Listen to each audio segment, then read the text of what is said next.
నమస్తే, welcome to public court news. Andhra Pradesh రాజకీయం ఎప్పుడు ఎలా ఉంటుందో ఎవ్వరూ ఊహించలేరు.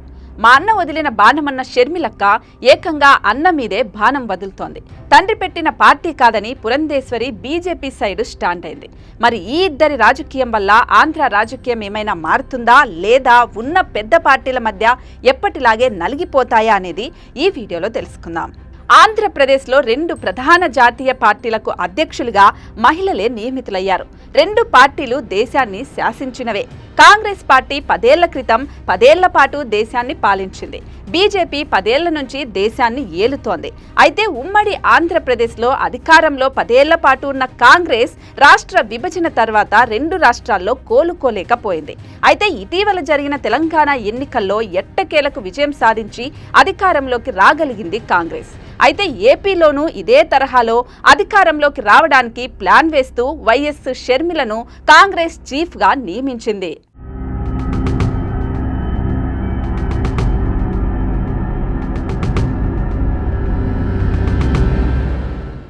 కాంగ్రెస్ అధ్యక్షురాలుగా వైఎస్ షర్మిలను ఆ పార్టీ నియమిస్తే అంతకు ముందే పురంధేశ్వరిని బీజేపీ పార్టీ చీఫ్ గా కూర్చోపెట్టింది.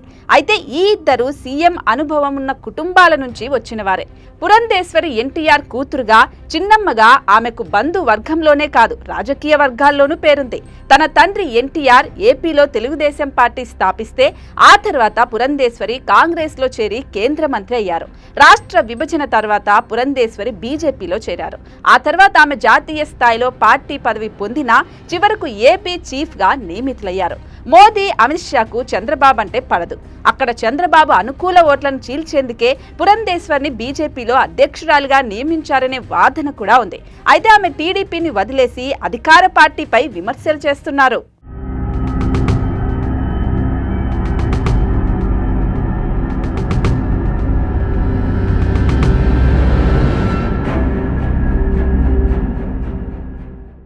వైఎస్ షర్మిల కూడా దాదాపు అంతే. వైఎస్ రాజశేఖర రెడ్డి కుమార్తెగా షర్మిలకు గుర్తింపు ఉంది. 2019 ఎన్నికల సందర్భంగా ఏపీలో తన అన్న స్థాపించిన వైఎస్ఆర్సీపీకి అనుకూలంగా ప్రచారం చేశారు.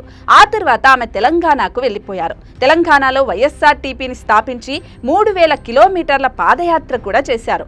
అయితే చివరి నిమిషంలో కేసీఆర్ని ఓడించాలంటే తాను బరి నుంచి తప్పుకోవడమే బెటర్ అని పార్టీని పక్కన పెట్టేశారు. ఆ తర్వాత కాంగ్రెస్ లో వైఎస్ఆర్టీపీని విలీనం చేశారు. పార్టీలో చేరడంతో కాంగ్రెస్ పార్టీ ఆమెకు కీలక పదవిని అప్పగించింది. ఆమెకిచ్చిన టాస్క్ జగన్ ను ఓడించడమే, వైఎస్ జగన్ కు పడే ఓట్లను చీల్చడమే. అయితే అది ఎంతవరకు సాధ్యమనేది ఇప్పటికిప్పుడు తెలియకపోయినా అన్న మీద, అన్న పార్టీ మీద అవకాశం దొరికిన ప్రతిసారి విమర్శిస్తూనే ఉంది షర్మిల.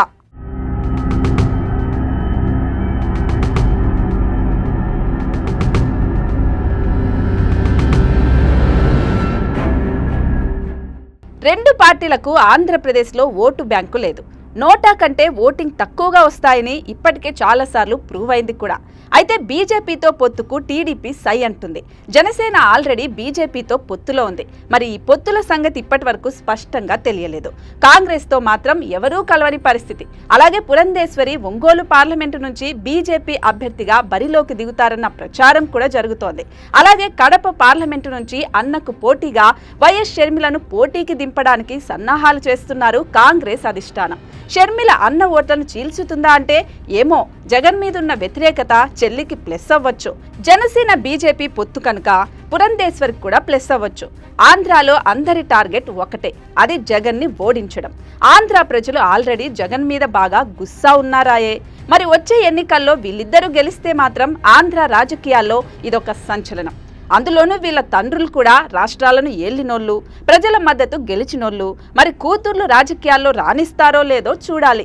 మరి షర్మిల, పురంధేశ్వరి గెలుస్తారని అనుకుంటున్నారా? వీళ్ళ వల్ల ఆంధ్రాలో రాజకీయం మారే అవకాశం ఉందా? పెద్ద పార్టీలకు మైనస్ అవుతుందా? అసలు మీరేమనుకుంటున్నారో వీడియో కింద డెఫినెట్లీ కామెంట్ చేయండి. ఈ వీడియో నచ్చితే లైక్ చేయండి, షేర్ చేయండి. మరిన్ని అప్డేట్స్ కోసం మా పబ్లిక్ కోర్ట్ న్యూస్ని సబ్స్క్రైబ్ చేసుకోండి.